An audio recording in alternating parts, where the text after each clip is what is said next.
Hello everyone, I welcome you all to our channel. आज हम polity का एक और टॉपिक कंप्लीट करने वाले हैं आज की वीडियो में, दैट इज़ अमेंडमेंट्स। तो रिसेंटली जितने भी अमेंडमेंट किए गए हैं उनको देखेंगे, साथ ही कुछ इम्पॉर्टेंट स्टार्टिंग से लेकर सभी अमेंडमेंट को इम्पॉर्टेंट को देखेंगे, ठीक है।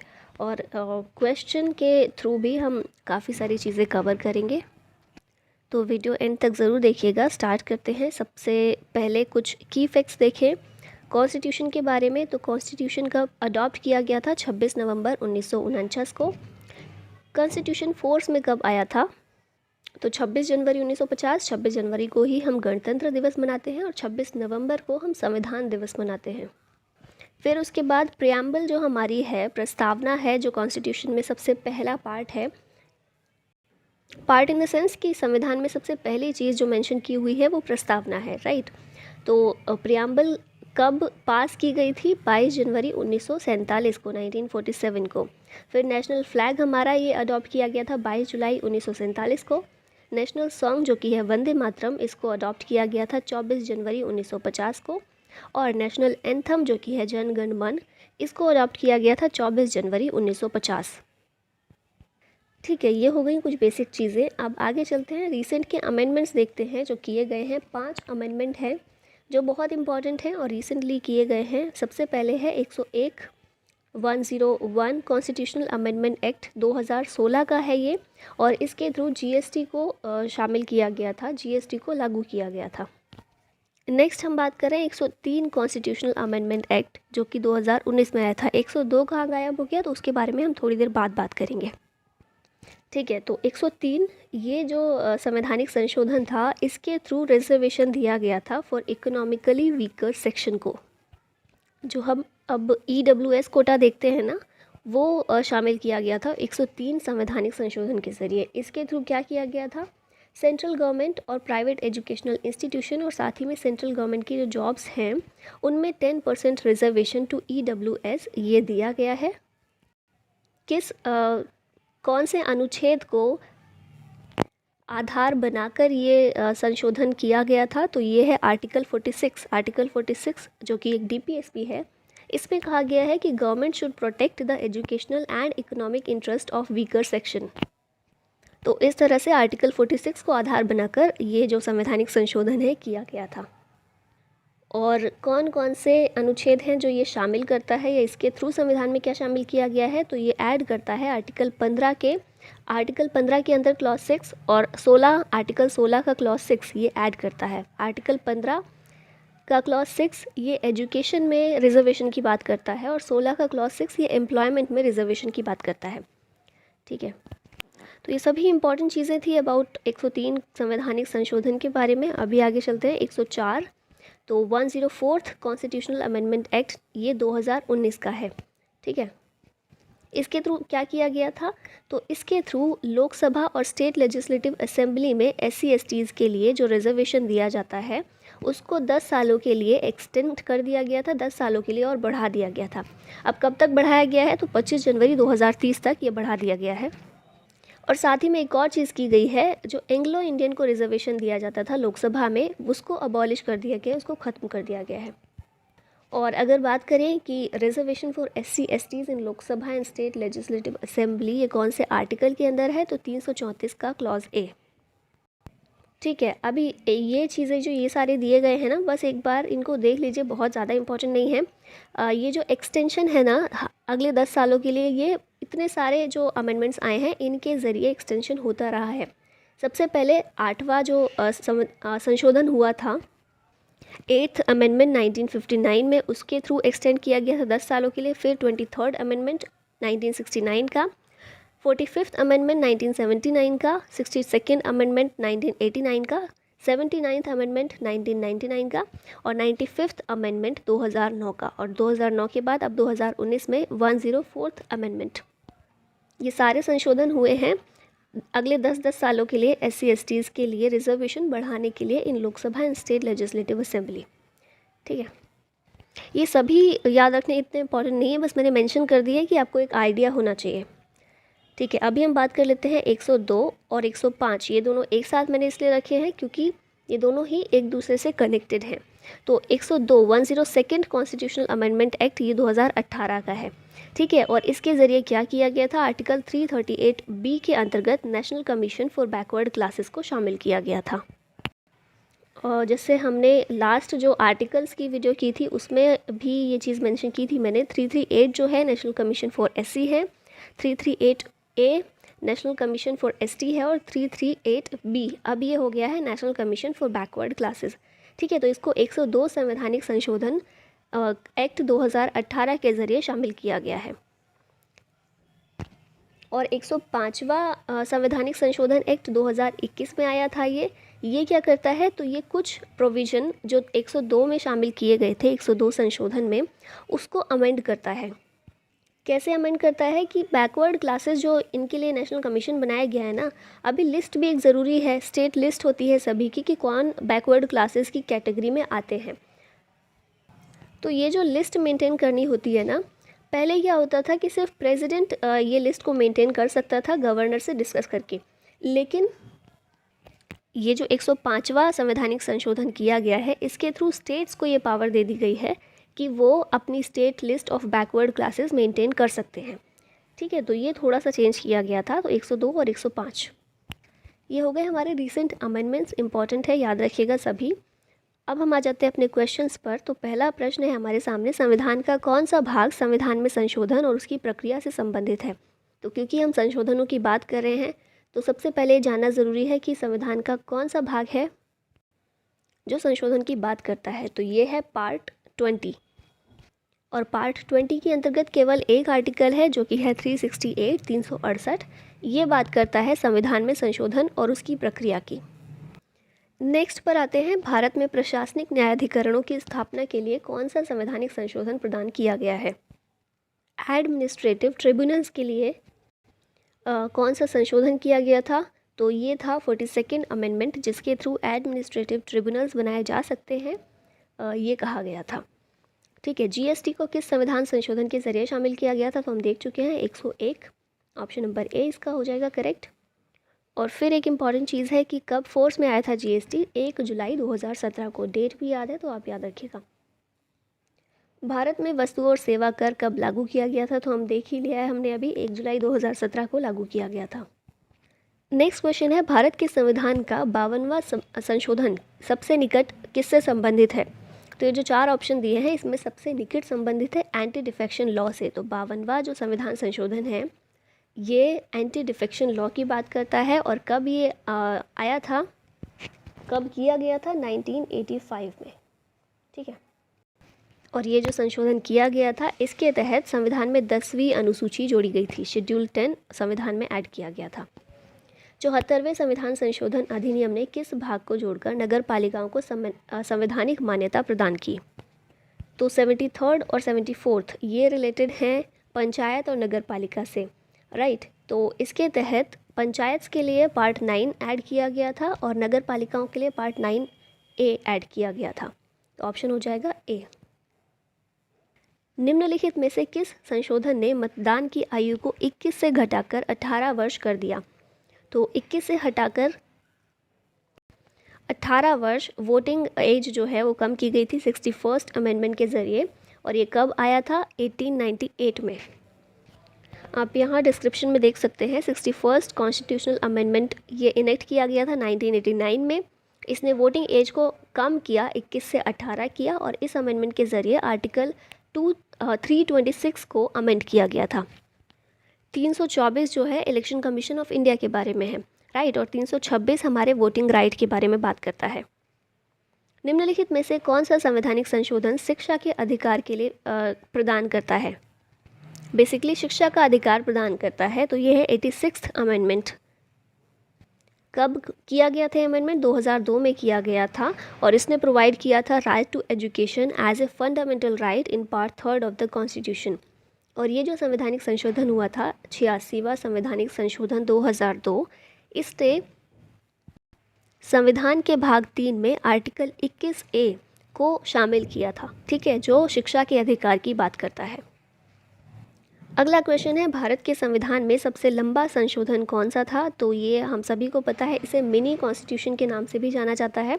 ये है 42वां संशोधन बहुत सारे संशोधन एक साथ किए गए थे संविधान में और इसीलिए इसे मिनी कॉन्स्टिट्यूशन के नाम से जाना जाता है। और उस समय कांग्रेस की सरकार थी which was headed by Indira Gandhi.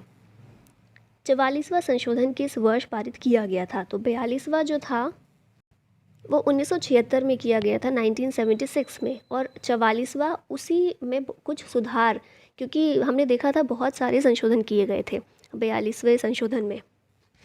कुछ ऐसे भी थे जो सही नहीं थे, तो उन्हीं कुछ प्रोविजंस में सुधार करने के लिए 44वां संशोधन लाया गया था और ये हुआ था 1978 में। डिस्क्रिप्शन में आप देख सकते हैं यही लिखा हुआ है कि पर्पस था इस अमेंडमेंट का to nullify some of the provisions introduced by the 42nd amendment act 1976। अच्छा, अब है 24वां संशोधन। ये किससे संबंधित है?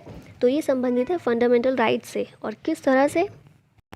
तो ये जो संशोधन किया गया था सरकार ने इसलिए किया था, और सरकार ने किया था बेसिकली, पार्लियामेंट ने किया था, और इसलिए किया था कि सरकार को संशोधन से रिलेटेड सारी पावर्स दे दी जाएं।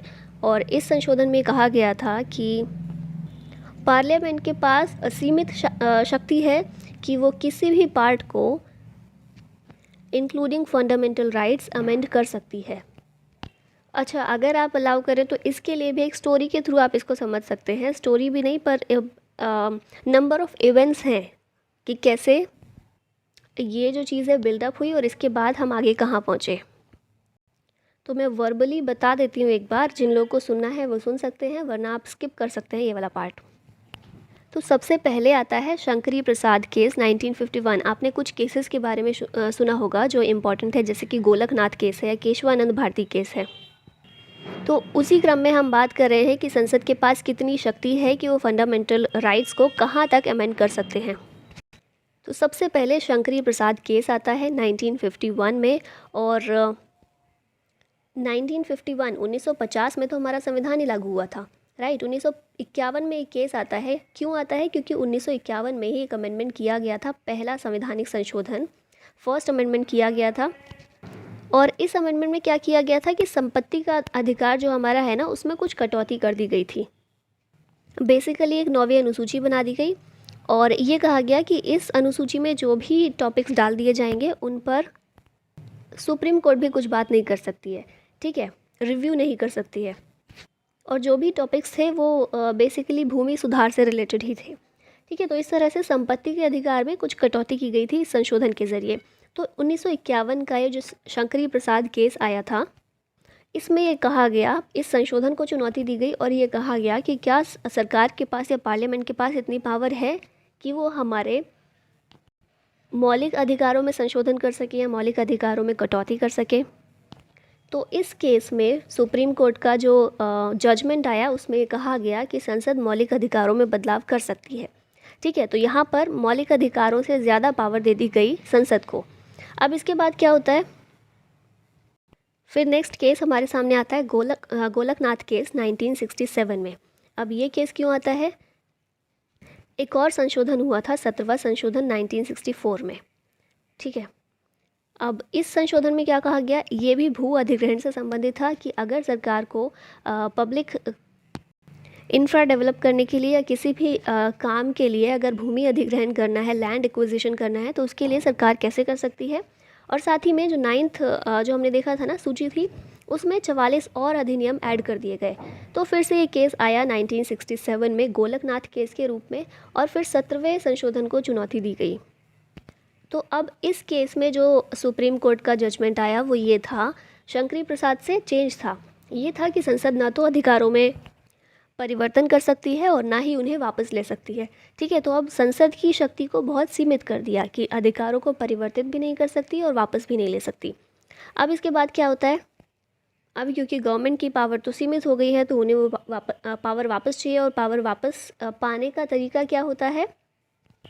संविधान में कुछ संशोधन किया जाए। तो इसीलिए 24वां संशोधन लेकर आया गया और इसमें संसद ने अपने आप को शक्ति दी कि हम किसी भी पार्ट को किसी भी तरह से संशोधित कर सकते हैं, मौलिक अधिकारों को भी कर सकते हैं।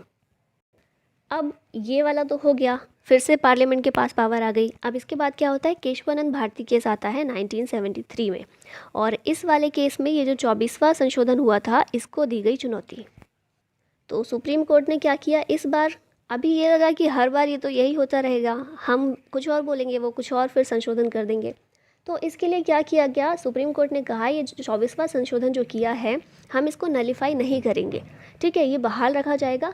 लेकिन संसद को जब भी संविधान में संशोधन करना हो वो कुछ भी कर सकती है, असीमित शक्ति है, लेकिन उनको एक बार सोचना पड़ेगा बेसिक स्ट्रक्चर के बारे में। तो बेसिक स्ट्रक्चर का जो कॉन्सेप्ट आया, संविधान की मूल संरचना, वो इसी से आया, ठीक है, कि बेसिक स्ट्रक्चर का आपको ध्यान रखना पड़ेगा, उसमें कोई चेंजेस नहीं होने चाहिए, बाकी आप कुछ भी चेंज करो। अब ये बेसिक स्ट्रक्चर क्या है, तो बेसिक स्ट्रक्चर बेसिकली ये है कि संविधान कुछ मूलभूत सिद्धांतों से बना हुआ है, ठीक है, कुछ ऐसी चीज़ें हैं जो हमारे संविधान को जीवित रखे हुए हैं या फिर हमारे संविधान को पावरफुल बनाती हैं। तो उन चीज़ों को आपको चेंज नहीं करना है, उसके अलावा आप कुछ भी चेंज कीजिए। फॉर एग्ज़ाम्पल एक छोटा सा देखें तो एक घर है, तो घर का बेसिक स्ट्रक्चर जो है कि एक घर है, इसकी 4 दीवारें हैं, कहाँ कहाँ से बाउंड्री है और अंदर की बाउंड्री कहाँ कहाँ से है, कैसे रूम बना हुआ है, ये सब बेसिक स्ट्रक्चर है, ठीक है। उसके अंदर आपको जो भी करना है, जो चेंजेस करने हैं, कुछ भी करना है आप वो कीजिए, पर ये जो बेसिक स्ट्रक्चर है ये नहीं बिगड़ना चाहिए, ठीक है। ये हो गया, लेकिन अभी मामला यही ख़त्म नहीं होता है। इसके बाद अब कॉन्सेप्ट ऑफ बेसिक स्ट्रक्चर तो दे दिया गया सुप्रीम कोर्ट के द्वारा, लेकिन अब क्या किया गया, संसद लेकर आई 42वां संशोधन, जिसको हम मिनी कॉन्स्टिट्यूशन के नाम से जानते हैं। 1976 में ये अमेंडमेंट किया गया था और इसके तहत संसद ने फिर से अपने आप को शक्तियाँ दे दी बहुत सारी, और संसद ने कहा कि संसद की विधायी शक्ति की कोई भी सीमा नहीं है और संसद अगर कोई भी संशोधन कर रही है तो उसको न्यायालय में चुनौती नहीं दी जा सकती, ठीक है। तो इस तरह से अब यही ख़त्म कर दिया संसद ने कि अगर हम अब कोई भी संशोधन कर रहे हैं तो उसकी चुनौती देने के लिए गोलकनाथ या केशवानंद भारती जैसे केस अब सुप्रीम कोर्ट के पास नहीं जा सकते हैं, ठीक है। तो 42वां संशोधन हुआ था 1976 में, बहुत सारे चेंजेस किए गए थे, जिसमें से एक चेंज ये भी था।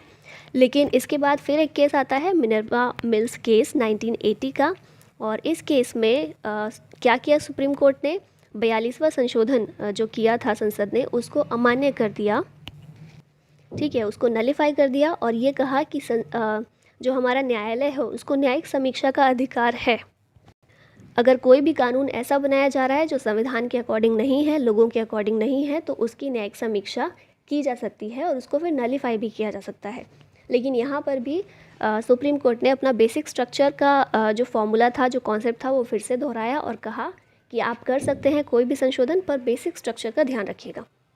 तो ये पूरी स्टोरी थी, और क्योंकि हम संशोधन पढ़ रहे हैं तो हमने पहला संशोधन भी पढ़ लिया है, 17th भी पढ़ लिया है, 24वां भी पढ़ लिया और 42वां भी पढ़ लिया है। तो आई होप आपके काम का ही होगा कुछ। नेक्स्ट क्वेश्चन पर आते हैं, भारतीय संविधान का कौन सा भाग पंचायतों के बारे में बात करता है। तो यह है पार्ट 9, और पार्ट 9A वो नगर पालिका के बारे में बात करता है। और 73वां संशोधन जो हुआ था उसके तहत पंचायतों को संवैधानिक स्टेटस दिया गया था, और इसी के तहत पार्ट 9 ऐड किया गया था और आर्टिकल 243 को ऐड किया गया था। अब पूछा गया है भारतीय संविधान में पहला संशोधन कब किया गया था, तो ये तो आप इजीली अब बता सकते हैं, 1951 में किया गया था, संविधान लागू होने के बिल्कुल 1 साल बाद ही। और इसमें validation of zamindari abolition laws लाए गए थे, ज़मींदारी लॉज जो थे उन्हें अबॉलिश किया गया था। साथ ही भूमि सुधार और कृषि सुधार के लिए कदम उठाए गए थे, उसी के तहत 9वीं अनुसूची शामिल की गई थी। निम्नलिखित में से किस संविधान संशोधन अधिनियम ने संपत्ति के अधिकार को मौलिक अधिकारों की सूची से हटा दिया। तो संपत्ति का अधिकार किसके ज़रिए हटाया गया था, तो ये मिनी 44वां जो संशोधन था 1978 का, जो मिनी कॉन्स्टिट्यूशन में सुधारों के रूप में आया था, उसमें संपत्ति के अधिकार को हटा दिया गया था। हटा दिया गया मतलब ये नहीं कि पूरी तरह से हटा दिया गया। पहले आर्टिकल 31 के तहत ये मौलिक अधिकार था, लेकिन बाद में इसको एक लीगल राइट बना दिया गया अंडर आर्टिकल 300A। अब ये क्वेश्चन में पूछा गया है कि सिटीजनशिप अमेंडमेंट एक्ट 2015 का जो है हमारा, वो इंट्रोड्यूस करता है एक नई कैटेगरी ऑफ सिटीजनशिप उन लोगों के लिए जो कि इंडियन ऑरिजिन है ऑफ सर्टेन कैटेगरीज। तो इनको ऑफिशियली किस नाम से जाना जाता है या ऑफिशियली क्या कहा जाता है, तो इनको कहा जाता है overseas citizens of India card holder, OCI card holder इनको कहा जाता है। तो हमारे क्वेश्चंस ख़त्म हो चुके हैं और अब हम आ गए हैं कुछ इंपॉर्टेंट आर्टिकल्स पर। तो सबसे पहले फर्स्ट अमेंडमेंट 1951 का, ये हम बात कर चुके हैं बहुत डिटेल में, तो इसके ज़रिए 9th शेड्यूल कॉन्स्टिट्यूशन में ऐड किया गया था। फिर 7th अमेंडमेंट 1956 का, ये रिलेटेड है रीऑर्गेनाइजेशन ऑफ स्टेट्स, भाषाई आधार पर जो राज्यों का रीऑर्गेनाइजेशन किया गया था उससे रिलेटेड है। फिर 24वां अमेंडमेंट 1971 का, ये हमने देखा कि इसने एक्सटेंड की power of parliament to amend constitution including fundamental rights. फिर उसके बाद है 42nd अमेंडमेंट 1976, इसको मिनी कॉन्स्टिट्यूशन कहा जाता है। फिर है नेक्स्ट 44th अमेंडमेंट 1978 का, और इसको लाया गया था to change some provisions of 42nd amendment. Next है 52nd अमेंडमेंट 1985 का, ये एंटी डिफेक्शन लॉ है और इसके ज़रिए 10th शेड्यूल को संविधान में ऐड किया गया था। अब है 61st अमेंडमेंट 1989 में आया था ये, इसके ज़रिए जो वोटिंग की एज है वो कम कर दी गई थी फ्रॉम 21 to 18। फिर है 65th अमेंडमेंट, ये 1990 में आया था और इसके ज़रिए national commission for SC and ST under article 338 ये लाया गया था। इससे पहले नेशनल कमीशन नहीं था, उससे पहले एक स्पेशल ऑफिसर की तरह होता था जो SC और ST के जितने भी मामले होते थे उनके बारे में नज़र रखता था, ठीक है। लेकिन 65th अमेंडमेंट के ज़रिए national commission for SC and ST इसका गठन किया गया। ये याद रखिएगा, पहले 338 के ज़रिए एक ही कमीशन का गठन किया गया था, SC और ST दोनों के लिए सेम था, एक ही था। फिर बाद में 89th अमेंडमेंट लाया गया 2003 में और इसके ज़रिए सेपरेट किया गया SC और ST के लिए जो कमीशन होता है इनको सेपरेट किया गया। तो पहले तो एक ही कमीशन था फॉर SC एंड ST, बाद में SC के लिए अलग कमीशन हो गया, ST के लिए अलग कमीशन हो गया, और ये था अमेंडमेंट 89th। और 89th अमेंडमेंट के ज़रिए ही 338A को ऐड कर दिया गया। तो 338 में नेशनल कमीशन फॉर SC और 338A में नेशनल कमीशन फॉर ST ऐसे कर दिया गया, ठीक है। और बाद में हमने देखा ही कि 338B, इसमें national commission for backward classes ये शामिल हो गया। फिर उसके बाद है 73rd एंड 74th अमेंडमेंट, ये 1992 और 93 के हैं, ये पंचायत और म्यूनिसिपैलिटी से रिलेटेड है।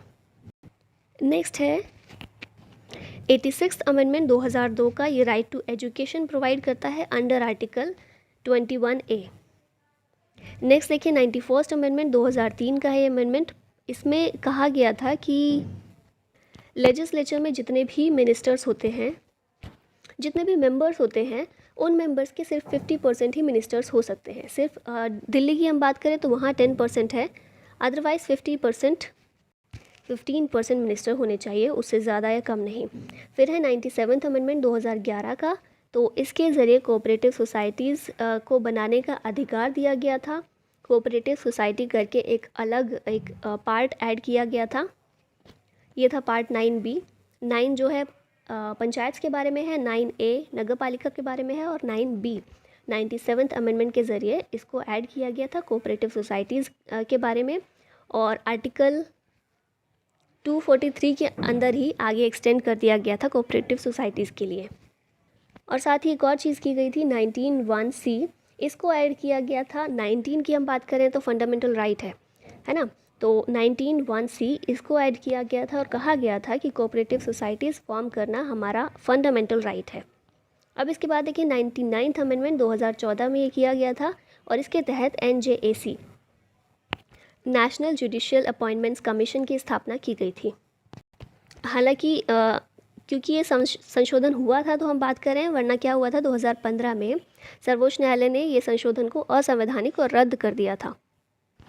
इसका भी बेसिकली एक स्टोरी सी ही है कि इवेंट्स के बाद इवेंट्स होते गए कि सुप्रीम कोर्ट में जो जजेस हैं उनकी नियुक्ति कौन करेगा और कैसे की जाएगी, तो उसी के तहत ये एक अमेंडमेंट था जिसके तहत NJAC को इस्टेब्लिश किया गया था। लेकिन इसको रद्द करके जो पहले से चली आ रही कोलेजियम प्रणाली थी उसी को लागू कर दिया गया था, ठीक है। फिर हम आते हैं 100th अमेंडमेंट, 100वां संशोधन 2015 में किया गया था, और ये किस लिए था, तो इसके तहत लैंड एक्सचेंज किया गया था बिटवीन इंडिया एंड बांग्लादेश, ठीक है। अब एक इम्पॉर्टेंट चीज़ है, मैंने यहाँ कंपाइल कर दिया सबको। जो हमारे संविधान में लैंग्वेजेस हैं, स्टार्टिंग में कितनी थी? 14 थी। अभी कितनी है? 22 है। तो 14 से 22 तक हम कैसे पहुँचे, कितने संशोधनों के ज़रिए, वो एक बार देख लेते हैं। तो इसके लिए सबसे पहला जो लैंग्वेजेस के लिए हुआ था, 21st अमेंडमेंट 1967 का था। इसके तहत 8th शेड्यूल में सिंधी लैंग्वेज को ऐड किया गया था एज़ 15th लैंग्वेज। ठीक है, लैंग्वेजेस कौन से शेड्यूल में दी गई हैं? 8वें में, ये भी याद रखिएगा। तो पहला संशोधन हो गया 21st, सेकेंड जो हुआ था 71st हुआ था 1992 में। इसके तहत कोंकणी, मणिपुरी और नेपाली, ये 3 लैंग्वेजेस ऐड की गई थी, 16, 17 और 18। ठीक है, तो अभी हो गई 18 लैंग्वेजेस। अब इसके बाद आया 92nd अमेंडमेंट, 2003 में हुआ था ये। इसके तहत बोडो, डोगरी, मैथिली और संथाली, इन लैंग्वेजेस को ऐड किया गया था 8वीं अनुसूची में, 8वें शेड्यूल में। और इसी के साथ 19, 20, 21 और 22, तो आज हमारे पास कुल 22 लैंग्वेजेस हैं। और इस तरह से ये 22 हुई हैं, ये सभी को याद रखिएगा। तो इसी के साथ हमारी ये वीडियो ख़त्म होती है। आई होप आपको पसंद आई होगी और कुछ सीखने को मिला होगा आपको। Thank you so much for watching it. जय हिंद।